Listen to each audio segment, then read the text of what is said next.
So I do want to get stronger, but I want to be cautious. And at the same time, I do like the lifting aspect of the strength training in reason because we're going to get a testosterone hit. And that testosterone response happens at low thresholds to where that can have a positive impact on balancing out all the stress and cortisol that we're building through all the training that we're doing. Welcome to ART, the Adventure Race Training Podcast. I'm Nick Hurff. And I'm Jason Magnus. And with years of coaching experience and formal education in human performance, we've helped numerous athletes to achieve their goals and increase their self-efficacy.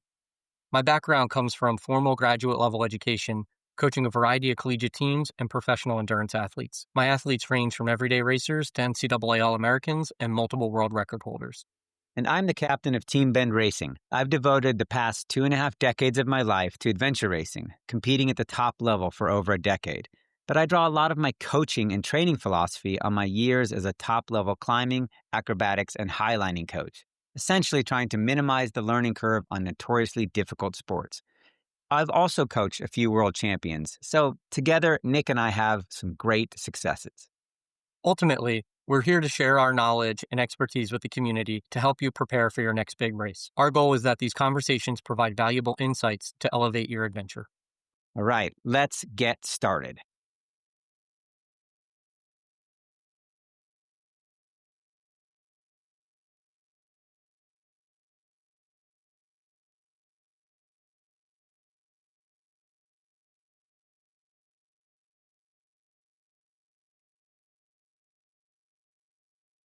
Hey guys, welcome back.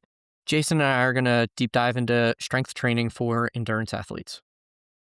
And I feel strong just talking to you about this because you have more expertise. So this may shake up my entire strength training protocol. We'll see. Hopefully not. Hopefully I'm doing something right, Nick. I'm sure you are. Yeah. I hope. Okay, so when we talk about strength training, right, there's a lot of things that come to mind for most people when they think of strength training. Everything from bodybuilders to people lifting crazy weight to us doing a bunch of step ups, for example, and, plyometrics, all these different things. So rope in just overview of like strength training in general and kind of put out the pieces kind of where they fall across all sports, I think is where we'll start. And then we'll then spend most of the time talking about endurance. Yeah, because I wanna make an admission here. I spent a fair number of years in my youth as a bodybuilder. And Hmm. I recognize now that that is different than strength training. There is a lot of crossover. It's kinda like bouldering and climbing, like you're pulling on rocks and stuff like that. So I was a bodybuilder, and it's only now that I'm realizing that, yeah, bodybuilding and strength training have different goals. And I was a bodybuilder in my 20s where my goal, whether I thought about it or not, was mostly to attract women by looking like a small Arnold Schwarzenegger, like Yes. a little bit leaner and that kind of thing. And I think there's a lot of pervasive thing of like, if you're strength training, that's what you're going for. And as an athlete now, when I strength train, I don't really care what it ends up looking like. Like what I care about is how I can function and how strength increases my ability to do the things that I want to do. Hopefully I still look good, but that is not the point. Exactly. And it's not what the muscles look like, it's what they can do, which Right. is really for us the big thing. And then when it comes to the body composition piece, you'll notice that at elite levels, a lot of those athletes will look similar in their sport. However, the body composition is such a small part of the abilities that they have that it's not until you're at super elite levels that matters. And I would say in our sport, I think that matters less than almost any other sport, except maybe curling. What do you think? Yeah, I mean, I think that there is like the strength training aspect is important for everybody. It's important as we get older, and it's important as much, if anything, for injury prevention and longevity in ultra endurance sports.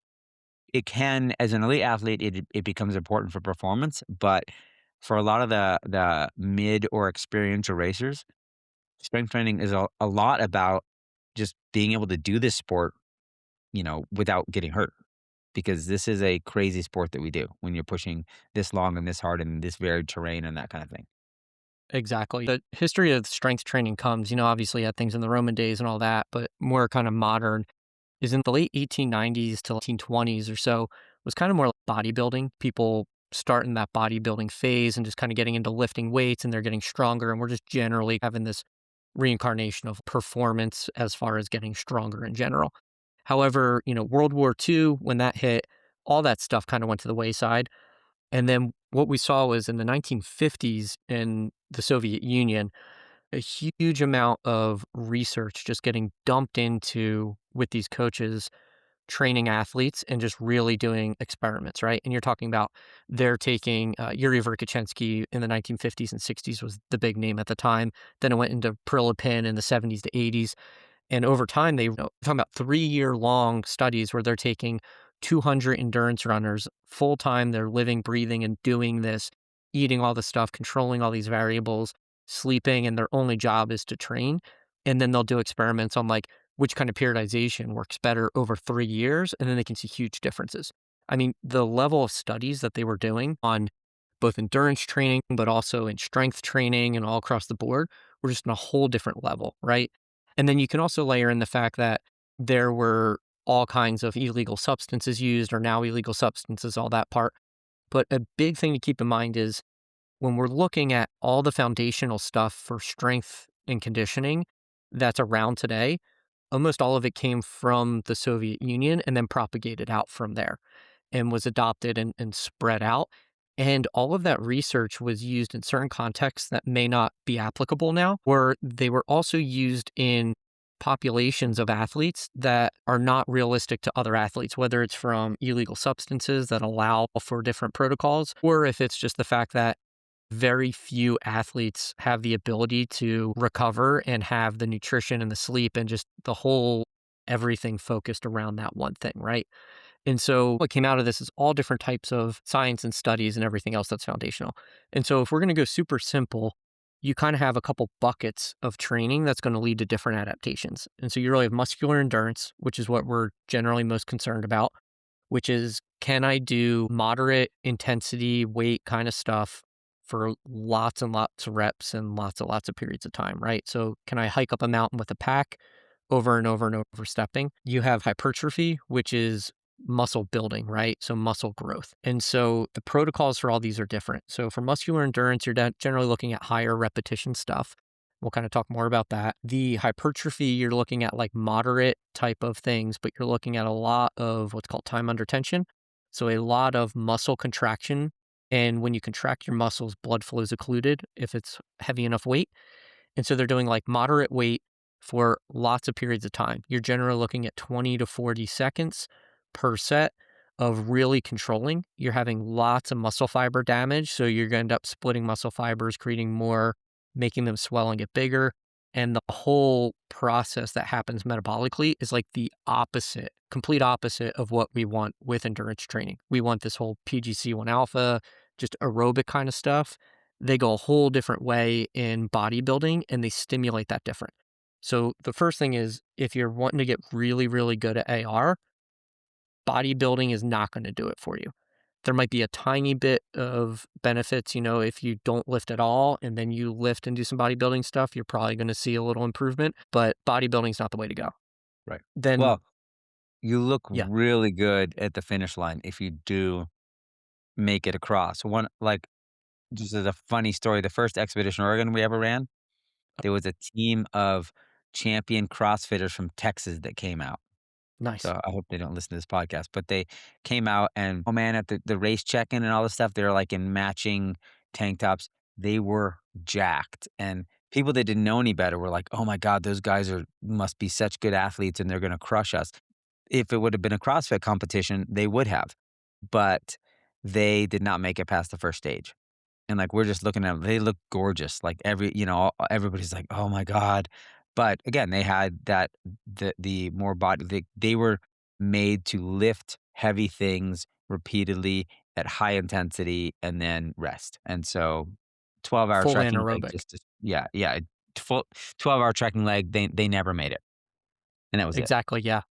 And so we're looking at, it's called the PGC1 alpha. It's kind of like a metabolic chain that we want to use over and over for endurance.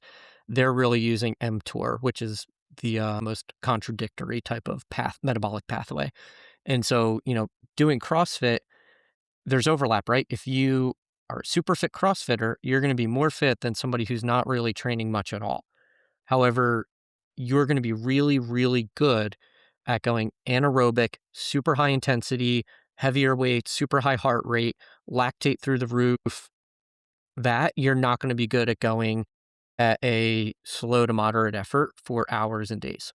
Just two completely different metabolic pathways that work completely differently, and they have very little crossover, if that makes sense. So then you go into strength training. And strength, you're looking at how much weight can I move essentially.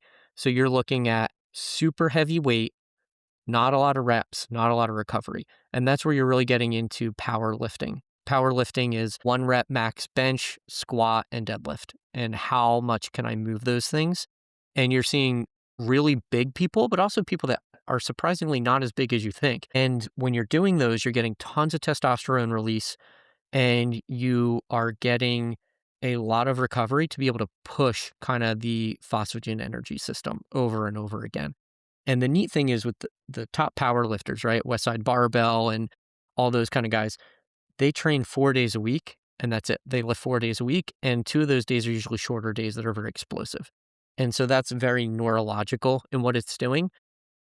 And so for what we do is there's some benefits to that in light moderation, but in general, that's not exactly what we want. And then the last one is power. And so power is when you take both strength and velocity, right? So it's how much can you move in weight. So the more weight you have, the more power, and the faster you can move it, the more power. And if you put those on XY axis, you're going to end up seeing where there's this peak power to where you're moving it. And so things that are going to be power always involve some kind of velocity factor in it. So you're now looking at Olympics like snatches and cleans. And we're not talking about CrossFit where they're going to do, a bunch of sets of 10 and things like that, and their heart rate's high. We're talking about, you're doing sets of 3 to 4 reps, Mhm. 2 to 3 reps, and in those kind of ranges. And you're taking a lot of rest in between, 2+ minutes in between each set. And you're doing very good form, but you're doing super heavy weight and you're moving it super explosively and fast, right? Another thing with power is plyometrics. And so plyometrics are involving there's upper and lower body, but for lower body, which we'll talk about, is really explosive movements. So typically jumping type things. And Mhm. this is where you see a lot of athletes, you'll see them doing bounding, super high jumps, box jumps where they're on the box, they jump down and then explode up. It's called a counter movement jump, depth jumps, all these different jumping exercises, pogos, all these things. And it's very explosive because you're doing only a couple reps at a time and you're absorbing all this force and all this energy into the tendons. And then you're exploding out super explosively, jumping and releasing all of that out. And so those are kind of your different buckets are going to be power, strength, hypertrophy, and muscular endurance. For us, what we're looking at is typically your muscular endurance side is the king of what we want to do. And you can sometimes layer in the other things to help. So one would be, for example, strength training. You'll see that strength training, can help heavy back squats with bike FTP and overall power, right? Mhm.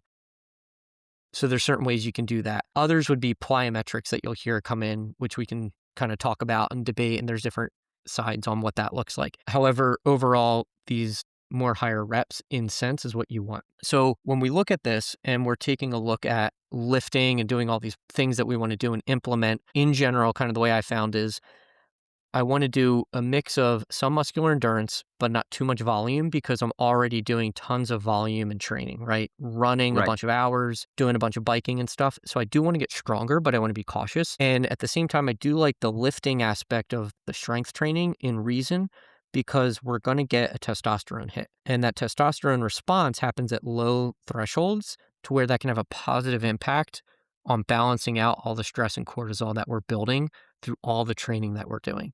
It also depends on what these look like and the weights and everything you're doing based on if you're kind of more type 1 or type 2 muscle fiber.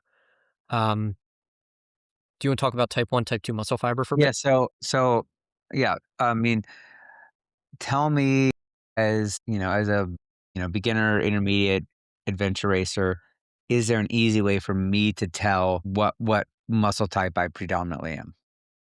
Yes. So there are actual tests you can do. Right. I know that. But like And so the a lot of us easy aren't going to way get those tests. Like, what's an correct, easy yeah. way for me to get an idea? So the easy way is to look at what's the history of what you've done in the past for sports. So if you are somebody who's been running endurance and ultra endurance stuff for years and years and years, and you don't have a background of explosive type of stuff, you're going to be type 1. If you come from a background as, we'll say, a typical sport athlete, basketball, softball, soccer, those things, and you've lifted weights a fair amount with those and you're pretty strong, those are going to be to where you're looking at being more of a type 2 or having more type 2, even if you've gone through. So there's some athletes I've coached where they were, one was in particular a collegiate 800 runner. Mary Chandler was as well. This is another athlete. And so she was a collegiate 800 runner and she had a history of that, of high speeds and really more explosive. And so she has a aerobic base, but also more type 2 muscle fiber Too. in there. Another way you can look at it too that's simple is looking at when you're lifting, right? So what's the difference between kind of when you're at a 1, 2, 3 rep max and if you're going in weight to a 10, 11, 12 rep max? Is that really close together or really far apart? So if you're able to lift, let's say let's say I'm thinking like cross country runners, right? Let's say you have somebody that can lift 135 pounds for like 2 reps, and then but they can go all the way out to like 110 pounds for like 10 reps, right? They're pretty close together in what they can do. And so that curve of the 1 rep max continuum is very much in this type 1 muscle fiber athlete. And there's a guy, Charles Poliquin, he was one of the top Canadian strength and conditioning guys for years into the early to mid 2000s before he passed. And he kind of had this concept. And so if you look at it's called relative intensity charts, Prelipin kind of helped establish that. And it was really for weightlifters. And that's where you'll see the chart is one where it's like percent of 1 rep max Hmm. and you'll see like 1 is 100% because that's your 1 rep max, and you'll see like 2 is 95%, 3 is 90%, 4 is, whatever, 90, I think, 5 is 87.5, and it goes on and on and on, right? And you end up where around 75% of 1 rep max is 10 rep max.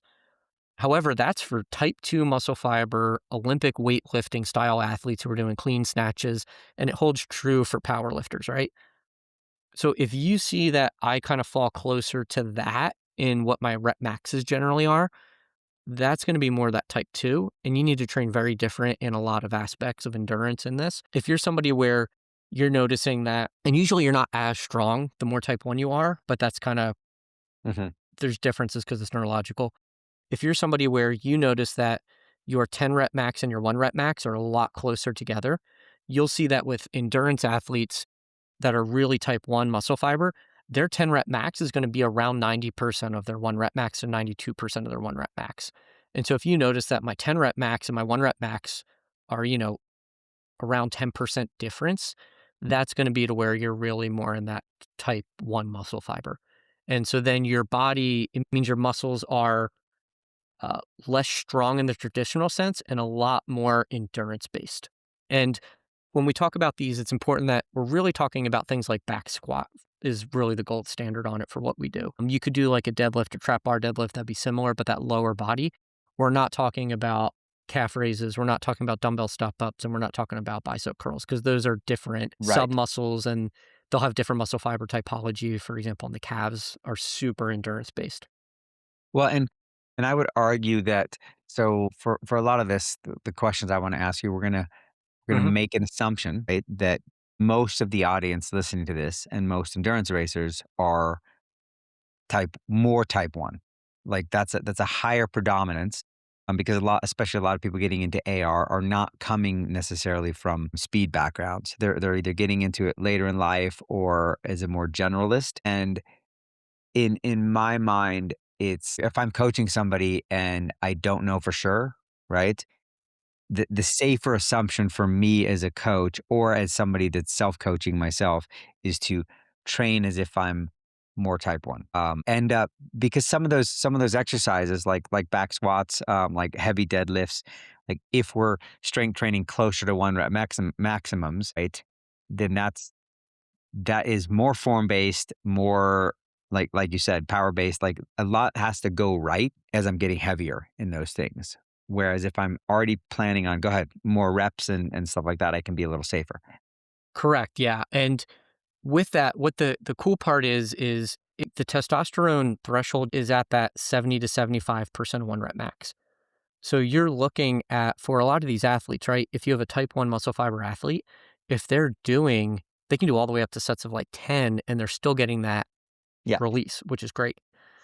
You take somebody that's more the type 2, they can literally do, what their 10 rep max is or their 11, 12 rep max in weight. And if they do that for sets of 3 or 4 reps for only 3 or 4 sets, it's really almost like not that hard at all. Very little stress, and they're getting that testosterone response. Whereas if they were to do, dumbbell step ups with it, they're not going to get that same impact, if that makes sense. Yeah. Yeah. And so that's kind of like a in season protocol is to do 3 to 4 reps per set of 3 to 4 sets. However, you're doing it at the weight you would be doing for like around 10 reps, if that makes sense.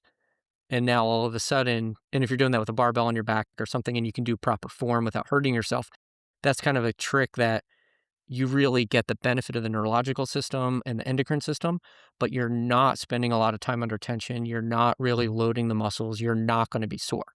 And that's one concept that people don't get is you can do this weight without being sore, if that makes sense.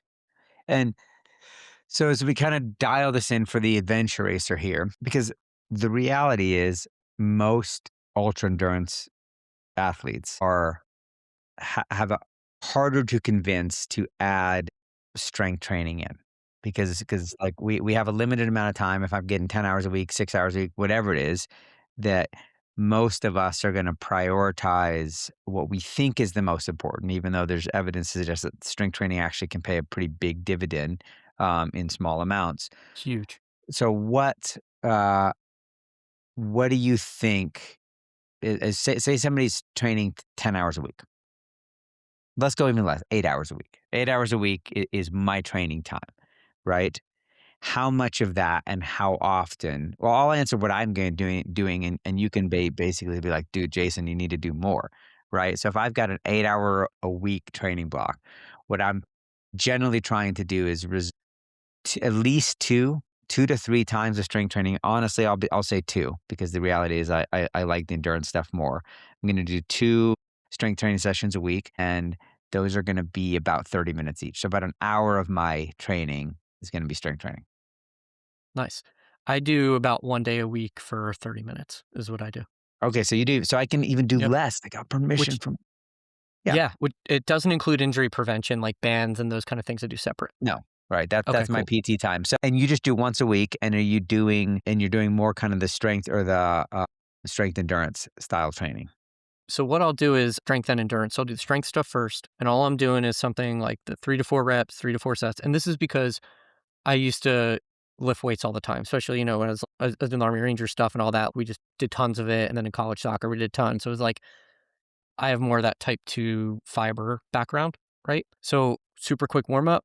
I'll just do 3 to 4 sets, 1 or 2 warm up sets, but 3 to 4 sets, 3 to 4 reps at, somewhere around my 8 to 10 rep max. And so I'm coming out of there not feeling sore, but it's enough to where I definitely get that testosterone hit. Right, because you're really just going for that Yep. stimulus. And then are you doing endurance stuff after that? Yeah, so I'll do that for the lower body, then I'll usually just do pull-ups or a dumbbell row, right, for upper body strength, and then I'll usually do some kind of pressing type thing, whether it's a bunch of push-ups or dumbbell or bench, whatever, and I'll just again, all those I'm only doing 3 or 4 sets of each just to bang it out, usually 4 now, um, but just bang them Those are out kinda quick. are those higher reps? Yeah, anywhere from 8 to 15 reps, somewhere in there. Sometimes I'll go a little stronger with, like, 8 to 10, but even though that's a little more for the hypertrophy you don't really wanna be at, but I Yeah, find that it just feels good, and I'm not doing it so frequent that I'm really seeing any maladaptations. right. The key is controlling the weight for these, so you wanna control the down and the up because you're working the muscle and the tendon. They both work differently, whether you're up or down, and especially for somebody who paddles a lot or swims a lot, doing that pull-up where you come up fast and you go down slow is gonna help because if you think of paddling, you pull towards your body, but you never release the weight using your back, you just push it with your chest, right? So now you're getting that counter movement, doing that eccentric loading. But I do those 3, and then I'll hit abs where I just do weighted pikes or something, just a couple explosive sets because it's faster to kind of get the muscle in. And then I just do some body weight stuff, like 2 sets of a variety of things, whether it's dumbbell step ups, lunges, some air squats, those kind of things is what I do. And then injury prevention I do another time, which is another topic, but it's So, pretty simple. And I do only 2 because I've already hit the leg, so I don't need to do as much. okay. So, and when you're talking, so going back to the first part of that, when you're doing three to four sets of 3 or 4 reps, Mhm. right? The more strength training part, we're talking primarily leg exercises like back squats or deadlifts or that kind of thing? Or what are Yep. you doing? Yeah. I like back squats. I'll do deadlifts sometimes, or I'll do hex bar, trap bar deadlifts. I prefer trap bar deadlifts for athletes if it's all the same, if they want to go that route. And a lot of this is for athletes who have a background in lifting or they lift or they're coming from CrossFit. They're that type 2. If I have a type 1 muscle fiber athlete, I'm not even going to bother with them doing either of those. Right. And that's kind of, I think, where I'm at is, I do have a background in bodybuilding, so a lot of those bigger lifts. The one that I find safe-ish if I'm helping somebody strength train that I don't that I, from afar, because I'm pretty reticent to give a athlete back squats Yes, if I don't know them or can't watch them or have that hands-on, right? correct. Also, like, deadlifts feel very safe to me, but I've been doing them for years, and, like, the last thing I want is, and that's why I don't mind the lesser weight, not maxing out your reps or your weight. The one that I've come to love lately for giving people because it's simple is just the hip thrusters, where your Mhm. shoulder blades are on a bench and you have a bar, a kettlebell, or a giant bag of flour or whatever it is. Does that make sense? Because that one I feel like if I don't know them or, it's a pretty easy and safe thing, and even if they get squished, they just go to the ground and the barbell's, sitting across their hips. Yes. And I don't think it's probably as quite as effective as back squats, but also for, it has that safety issue that you don't get into a compromised position nearly as easily as you do. So for an athlete that is more tentative, we'll say, like, is it worth initially starting a program where you're not really doing the strength part, but you're really just looking at those exercises you mentioned or doing for me, what I like to do is I'll do 3 sets, and the first set, because I also like to make it be the warm up, like, I'll do light enough weight where I could do 25 reps, right? So and that's my warm up, I'm just kinda getting the blood flowing, and then usually what I'll do is like a, 20 or 25 reps, of 12 to 15 reps, and then increasingly get slightly heavier, and then, like, the last set, I'm doing 8 to 10. Um, because then again, I am focusing on form. I get a little bit of that hypertrophy because let's face it, the ego is still there. Like you want to Yeah. look good in the mirror when you're 50, but um, but yeah, that has been a way for me to kind of not go too heavy. I'm one Mhm. of those personalities that I remember being a bodybuilder and I remember like keeping track of what weight I could lift and all that kind of stuff. The other thing that I've found very effective, which I'm curious to hear your take on, is for the leg stuff. I am almost exclusively doing single leg stuff because for me and my hips, it feels like I'm killing 2 birds with 1 stone. I'm getting, that strength endurance, but I'm also adding proprioceptive balance and Yeah. kind of tendon strengthening, which for me is a weak point with my hips and my knees and my ankles with all that. So if I can do single leg Romanian deadlifts, and do 10 to 15 of those, that's a bigger bang for my buck in a short amount of time than doing, squats or, two-legged deadlifts. Yeah, definitely. When it comes to unilateral versus bilateral, for an endurance athlete, type 1, muscle fiber, doing the unilateral, it takes generally twice as long just because you're doing 2 motions for 1 rep, right? But you're talking about very little time in what we're doing for this workout, so it really doesn't matter. That's gonna be better usually unilateral because of that. You're getting all the stabilizers, you're getting everything, and it's more naturally mimicking what we're doing. Like, we're very rarely pushing off of both feet at the same time in our sport, right? Unless, yeah, like not really, right? Like biking, running, all that, you're doing one at a time. For traditional athletes, it's different, right? So for like a football player, you're looking at when you can load a barbell on your back, you get a significantly higher testosterone response. And when you can move both legs, you have much more weight, which is much more of a higher hormonal and bone density, all that. We don't really care about that much, right? So I would say, if you come from a background again with type 2, I think some of these protocols are good. But if you're not and you are a type 1 or you're in that mix or you're really going all in on the endurance side, or not even all in because that's up, but you can really get that testosterone response out of unilateral type of movements, go for it, right? Like if you're finding that your 10 rep max and your 1 rep max are pretty close together, then yeah, you can go all the way out to those 10, 12, 13 rep sets and you're still getting testosterone response in, which is good. And then, yeah, unilateral in that case all day. And for me, a lot of the accessories I'm doing are unilateral accessories, right? So when I'm doing a lot of the injury prevention or I'm doing a lot of the lunges and all those things or step ups, those are all unilateral because that's mimicking a lot more closely what we're doing. Right. And the balance is huge, like you said. Yeah. Okay, so if we're talking 1 to 2 times a week, Hmm. less than 30 minutes per session once you kinda get your stuff dialed in, Yep. right? How often should an endurance athlete be looking to vary these things? Because, like, at least in my old bodybuilding days, there was the conversation about, like, you gotta have some variation in these exercises, otherwise plateau happens. I don't know if that's still a thing. I feel like it's less of a thing with me with endurance training because most of my, especially unilateral leg stuff, like, I just feel like I wanna do that. If I'm only doing it twice a week, I wanna do that all the time. Yeah, I would say as long as you're hitting, change it up once in a while and just see if it causes something different. If you're like, oh man, I switched to a Nordic hamstring curl type thing, right? Where like, you try to resist it. And then the next day you're like, wow, I'm actually pretty sore. That's probably a sign that, okay, maybe I should do that a little more because I haven't done those in a while and it had an effect. But in general, if you're hitting all the body areas, you're pretty good. And so Mhm. the ones I would look at are a couple things. One is your glutes, so your butt muscles. You can look up Superman's lay on the ground, bring your hands and feet up, squeeze your butt, and then you can swing your feet out, back in and down, right? Those are a good one for glutes.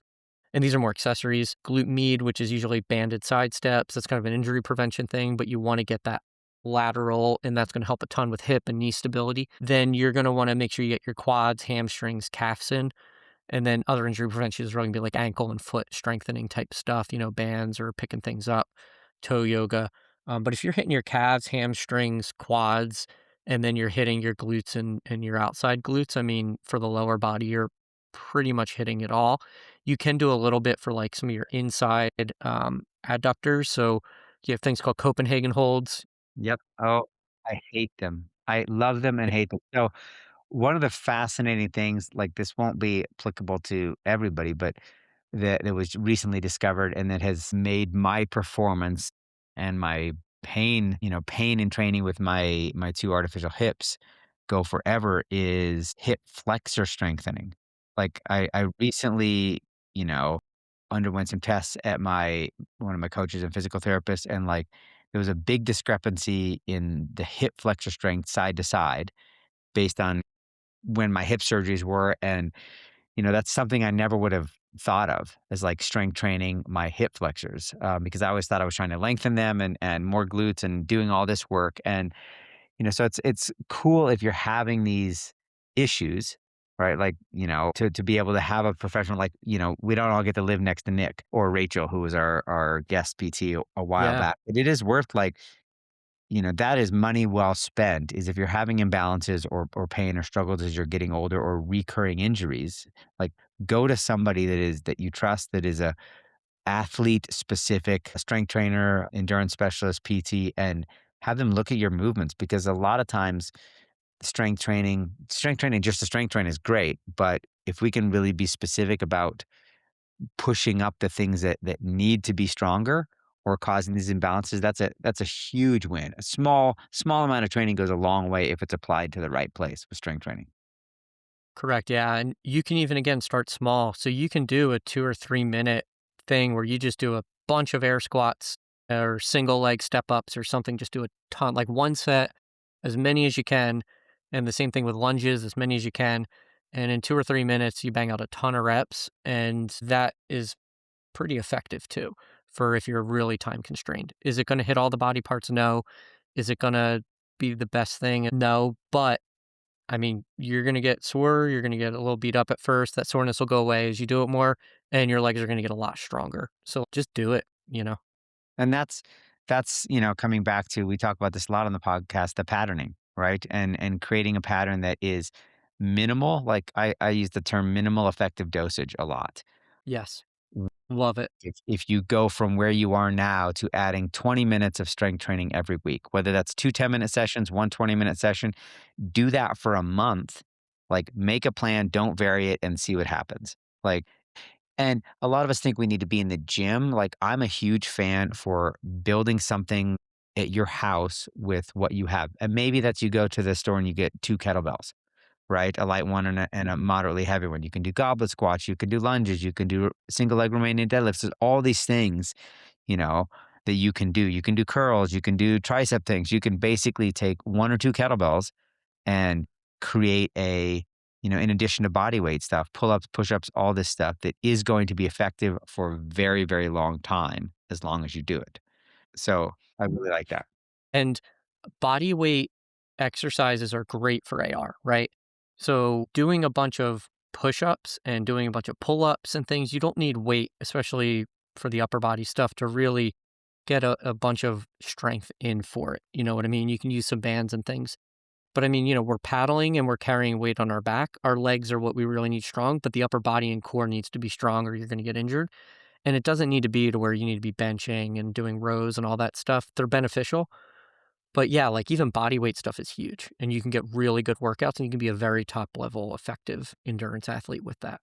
Well, and you mentioned something earlier, which I think is equally important for people that don't do any of this, is there's the muscular benefit, but the strength that is gained over time in the tendons Mhm. is is as valuable, if not more valuable to especially to aging athletes, because we're out there with all sorts of terrain, like picking our bikes up, carrying boats over our heads sometimes. There's all these weird things that we're doing. The more connected our ligaments, tendons, and musculature is, the stronger that all works together, the more likely we are to get injured in the middle of a race when we're fatigued and we have poor movement patterns and all those things. And that's where I found a lot of benefit. And one of the reasons I keep strength training is because I know the injury prevention is a huge part of it in these races where we can be the best running economy, the best cycling, and day 3 or 4 or 5 or even day hour 12 in a 24-hour race, those things start to fall apart. And we need the body to just generally be strong and resilient in our musculature, tendons, and ligaments. And that's, a huge benefit to strength training. Okay, so Nick, if you had to make me a program right Mhm. now on the spot. So here's what I have. I've got a couple kettlebells. I have a place I can do pull-ups. I can adjust to like doing, split squats or whatever, but I want to do 20 minutes once a week. 20 minutes once a week. Yep. Have you done any plyo stuff Plyo stuff meaning like box jump stuff? or just, um, air squat jumps and, scissor jump stuff? I used to do a fair amount of air squat jumps. I have like a mini box or like this little step up that we use. So I used to, when I was recovering from my hips, I would do a fair amount of kind of low level plyo stuff, but to get that kind of elasticity and punch back in the system. And you haven't done those in a long time, right? No, Okay. And then any injuries lately? no. I mean, I'm just getting old, but that's not an injury. That's just a condition. So I would throw you doing 4 sets of weighted dumbbell step ups, probably to start. The dumbbell step ups, you want it to be to where you don't want the angle of your femur and the angle of your shin bones Hmm. to be at 90 degrees or more. You want it to be kind of more a little bit higher than that, right? And because if you go more, your pelvis is going to tilt. So you see people that'll do step ups or they step up super high with their leg up really high. And if you notice their Yeah. pelvis tilts, it can cause Yeah. issues. Because I want it more through my glute and like that activation, right? Okay. So, Exactly. Yeah. Think of like when you're pedaling on a bike, that's kind yeah. of what you're looking at an angle. Yeah. So, And yeah. I know you know all this. I'm just kind of Yeah. saying it for people listening. So I would say weighted dumbbell step ups, Okay. sets of 10 to 15 per side. Okay. And And I I'm would doing one do side. one side at a time? So I'm doing like left leg step up, or am I alternating back and forth?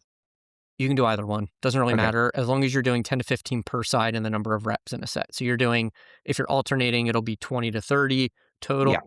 If you're doing a single, it's 10 to 15. And then take a, 1 to 2 minute break in between and then do it again. Hmm. And I would aim for 4 sets of that. Then I would go into walking lunges or some kind of lunge variation.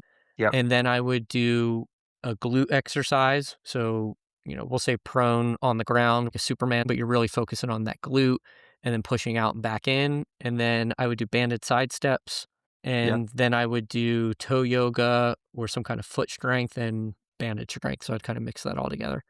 Okay. And then maybe a Copenhagen hold. So I would kind of mix all that together. But I would hit with those big things, and then at the very end, I would just do 1 set of a bunch of air squats. Okay. Yeah. Cool.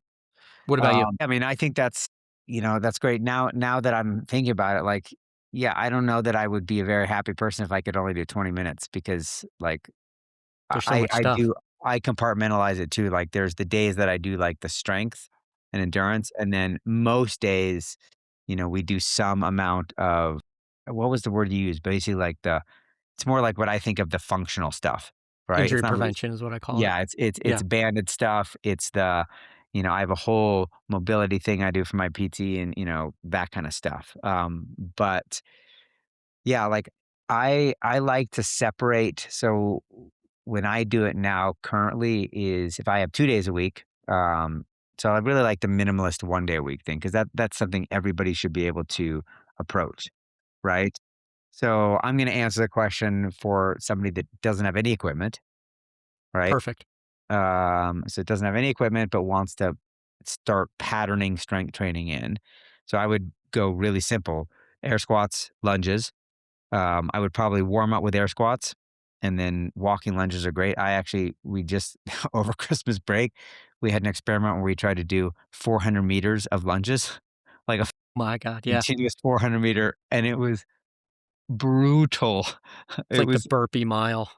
yeah, basically it was like the quarter mile lunge, and it was really fun, but, like, 2 days later, we were all like, the DOMS is so bad, but so air squats, and I think for adventure racers, you're right, lunges are great, like, think a little bit about the form, you could do split squats, but just walking lunges really hit a lot of the things that you want, for racing, and then I really like I'm really big, partly because I'm a climber, on upper body functionality. And so pull-ups for people that can't do pull-ups, one of my favorite things is to find the edge of a table and like the reverse plank pull-ups. Have you seen those? Like where I basically slide my body under a table and holding the edge and just pulling my chest up toward the table, kind of like a pull downs, but you know, Yeah, so what I like is they're more the thicker weightlifting bands, like you would put them around a, barbell and hook them uh down, you'll see people doing that. Take one of those and loop it through itself with a girth hitch to the pull-up bar, so it's hanging down in a loop, and then you can pull it down onto your shin, and so your knee's at, like, a 90 degrees, and now it pulls you towards the bar, yeah, for and sure. so now the further you're down, it's harder to do pull-up, but you have more stretch, so it gives you more Yep. assistance, Yep. and you can do those. I would do those with a lot of athletes who were not good at pull-ups. And it's, to me, one of and then push-ups, like, pull-ups, push-ups, and air squats and lunges, like, if you don't have any weights and if you just wanna start to do that, I think one of the reasons I like pull-ups so much, I know somebody was talking about this on, online comments, is to me, especially for people that don't do pull-ups, right? Once you can do a pull-up, like, once you train, just this fast curve of showing how training actually works. Like, our legs are so strong that, like, we can all do air squats, we can all do lunges. We don't quite have the metrics. Push-ups most of us can do, but pull-ups are that thing that if you don't train your upper body, like, nobody just wakes up and starts doing pull-ups, right? So, like, I like anything that makes you have a little bit of discipline. And pull-ups, if you don't do them, they feel hard. But I love the band, like what you were talking about, that band thing, or there's all kinds of ways to progressively start to do pull-ups that go pretty quick. Like most athletes, if unless you're like grossly overweight or have other issues, and then there's other things to deal with first. But Like pull-ups are not that hard to learn, but they feel very daunting for a lot of people. You don't need to be able to do 20 pull-ups, but to be a human that can pull up your body weight, like that to me is just a cool benchmark to have, whether it's just one or two, right? Yeah, exactly. And, with pull up specifically, males, our center of gravity is in our chest. And for females, the center of gravity is in the hips. And so when it comes to different movement patterns, they're going to be more natural to some than others, right? So sit ups are much more natural to females because the pivot point is their hip that's on the ground. Right. Whereas for a male, the center of gravity is in the chest that's moving up and down. And so it's less natural. Pull ups is kind of the opposite because we're moving through shoulders, which are closer to our center of gravity. So for a lot of athletes, the way I would do it is I would have one of those bands and we would just start them there. And if they need more assistance, hand on the lower back and pushing them with the band. And then what you do is you simply just keep increasing the reps, and eventually you get to the point to where now without the band, you can jump up, hold yourself at the top, and then you just lower yourself down The slowly. negatives. Yeah. Yep, the negative. And then you jump up, hold it, and then you go down slow. And then you keep kind of mixing those back and forth. And eventually you get to the point to where you can do a pull up. Once you can do one, then maybe you do one or two. And then now you throw the band on and you finish your set with the band. And now over time, you can then increase and layer the number of reps that you're doing, which is pretty neat. I love what you said, and when we used to train acrobats, one of the biggest tools that we had when people said they weren't strong enough was to encourage them to work the negative, and pull-ups is probably the primary example of that, and even if you don't have a band, you can, put a stool or step up to your here and just, use one toe on the thing and lower as slow as you can. And that's a really great way to kinda safely increase that load. And same thing, if you can't do a push-up, like I've trained a number of people that, like, once they're down, they can't push back up without deforming the body. I'd even put a yoga block on them, have them start in the plank and just start to slowly lower down, right? And just get back on your knees, start up and slowly lower down. And it doesn't take very long if there's consistency. Hmm. And I think, you know, any of our listeners that really listens to this and says, "Man, I do not have a strength training protocol." Like, Yeah. get one. Like 10 minutes, 20 minutes, like, you know, it's a huge thing. And the big thing with strength is a lot of strength's neurological. So, like, yes, Mhm. you get the tendons and the muscle fibers will grow and they can handle more load and stuff, but the main thing is neurological. So, I would always use the analogy of it's coordination, really, is what you're doing.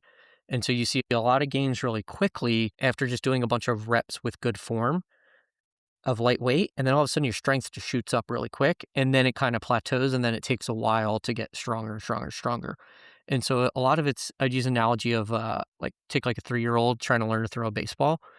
Like the first day, it's just super awkward and doesn't really go anywhere. And then like 3 days later, he's breaking the TV or she's breaking the TV, throwing the baseball across the living room like super fast. It's like, well, we haven't really had a bunch of muscle and tendon growth or any of that stuff. It's just coordination.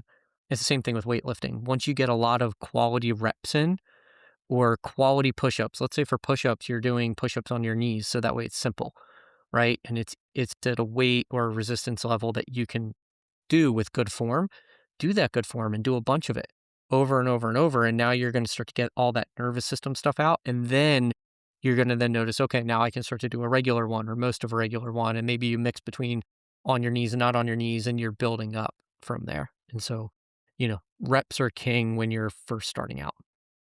So before we let this one go, I had one more question, which is appropriate for this podcast. So we've got some really good benchmarks for people to look for their strength training. But I'm curious because I've got a coach and a PT that I work with now, and my case is a little unique with all my history and my hip surgeries and all that kind of stuff. But one of the things that I have found effective is that for very certain workouts. So if I'm going to do workouts that are more reliant on speed or high intensity, right?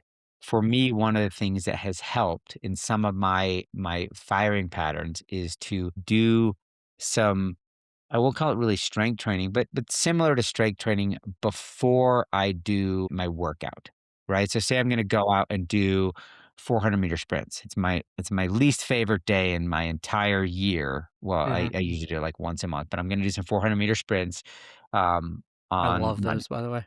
right? You love them, but I you do. have natural I'm hips. different. Yeah. You have natural Oh, yeah, hips. that's very Yes, different. yes. Yeah, I have metal hips, which I tried to get them to put the motor into the hips, but they didn't. They said that that would be illegal for sports, so they wouldn't do it. That's not a true story, but I wish I had a little button that they were just like little servo that would go. But for me, like the firing is a hard thing, and especially firing at speed. Like in a big recovery after the hips, like it takes a long time to get the speed back, and it's still coming back. Like the endurance came back fairly quick, but like that firing pattern at speed at higher intensity tends to bottom out quicker than it used to. Right? And so one of the things that's helped me a lot is to do some light weights, not necessarily super light, but like not a ton of reps where I'm really getting the firing pattern that I want for sprinting. So I'm really getting the glutes active, right? The hip flexors open, like getting that done with 3 or 4 sets before I go do my workout. exactly. Yeah, and that's called priming the nervous system. I knew you would have a good answer there. Yep. And so you're just getting the nerves. So you see probably the images of all the little neurons like connecting their little axons together and just touching, and it fires the electrical pattern to hit all the muscles exactly what you want when. If you reignite that and then it kind of gets this firing properly, then when you go, your nervous system's firing efficiently and effectively. And so all different sports use it.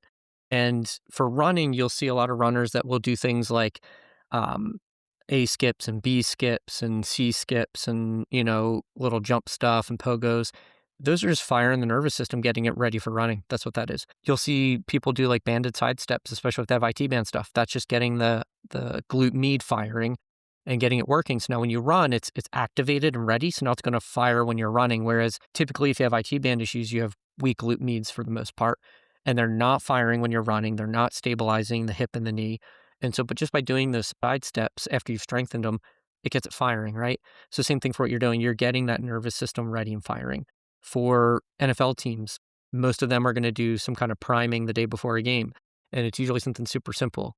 A couple cleans or clean and jerks that are rather lightweight, low reps, just getting that firing, and maybe some overhead med ball slams and maybe a couple little plyo jump things just to get the body warmed up and just the nervous system, because you can get the nervous system without all that other stuff. And that's kind of like with the strength work. If you do come from a background where you're used to lifting weights and those things, in more strength, you can just do less reps and still get that testosterone hit and get that nervous system. And if you don't come from that background, it's not worth going in there. Stick with outdoing those and just know that when you build up to doing, in the weight around 10 reps and different things like that, that's going to be more of your sweet spot for you're still going to be hitting 10 to 15 reps. You're still hitting that testosterone and that nervous system. So yeah, it's priming that nervous system. And then, yeah, one thing I do want to hit that you do see in a lot of sports and you do see it kind of prop up from time to time in endurance is plyometrics, which are like a lot more of the jumping type motions that we talked about going, right? So super low level things like A skips, B skips and all, that's fine. That doesn't matter. But when we're talking about things like jumping split scissor jumps and air squat jumps and all that stuff, plyometrics really stress the tendon, but they also really like super hit the nervous system. And so it's a lot of stress on the body in a short period of time. When you look at people with high training volumes, they're often just doing plyos like when you run, it's just a plyometric movement over and over and over. Mhm. Just running is every step. And so if you layer in the plyos, because you'll read about it in different books and different things, the history of that comes again from the Soviet Union. I think it was Prikachensky was really big on it. He's got books on it and all. Those were like elite level athletes that had unlimited time for training and recovery and perfect systems. And then they were layering these things in that are super potent. And then they were seeing the effects, right? When you take somebody who doesn't have unlimited all this stuff, like us mere mortals, that sometimes can be too much and go lead to injury. A little bit, a little tiny dose can sometimes be potent and help in a good way, but you have to be very careful. So if you ever decide that you're going to start to integrate those in, the way I would use it is if I have a low volume athlete that I feel has a history of a background, it's certain ones that I'll do, and they're at a low volume where I know they have enough recovery in the week. and they're not doing crazy volumes, sometimes I'll put a little bit of those in on like things that aren't too crazy, like some air squat jumps or something, but very limited in the number of reps because I know that their body will recover and handle it because it's just a very small dose. But just be careful when you're reading different books and they have a bunch of these plyos and a bunch of these jumping movements and all these things, or you see things on TikTok or YouTube, people doing a bunch of plyos. Plyos are super potent and it's very easy to overdo it and get injured. And so there's a big injury risk with them. Less is more with them if you decide to do them. I love this podcast because, there's no right answer, but there are certainly wrong answers, like getting your next strength training thing from some random thing you see on TikTok and with some jack dude that looks beautiful and you're like, "Oh, he just does these twists and then does these plyo things and just, all the TikTok things are like, just do this every day and you'll look like me." But again, that's all marketing and it's all BS. The reality is, we need that consistency and we need that understanding. And if you have questions, write us, make comments, find a coach. Like those are all the great things. And just be consistent. And then that's my huge thing is like when you make a change to your training, like be smart about it. Start small. We've talked about this Mhm. before. Like a small dose can go a long way and then be consistent and see what happens. If you change your plan every week because you read something on TikTok or you listen to a different podcast. Wait, are there different podcasts besides ours? I think No, ours is the no. podcast that you should be Yeah. listening to. The But dark zone the dark zone, yeah, true, and but this they don't talk ability. about training, Yeah, right?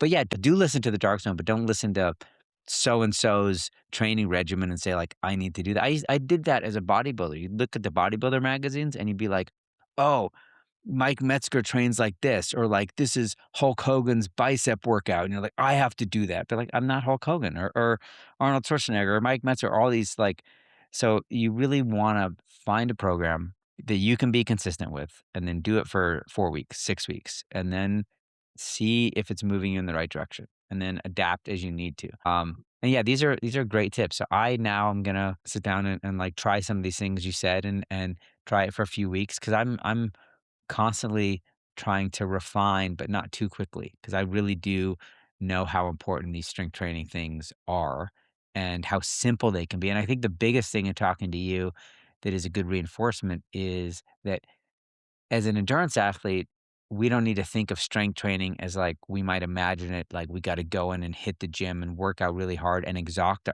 ourselves. This should almost make us more ready for our endurance workouts. It should be a complement to it and not like we have to choose, oh my God, I lifted so hard and now I can't go for a run. Right? correct. Yeah, like the first time, if you haven't lifted in a while or haven't done strength training in a while, you're gonna be sore the next day. However, after you've done it for 2, 3 weeks, you shouldn't be really sore the next day, right? Or very little. I feel like running 400s and all those things, you'll get more sore. But you really shouldn't be like, "Oh, I'm sore." Maybe you feel it a little, but you don't feel sore.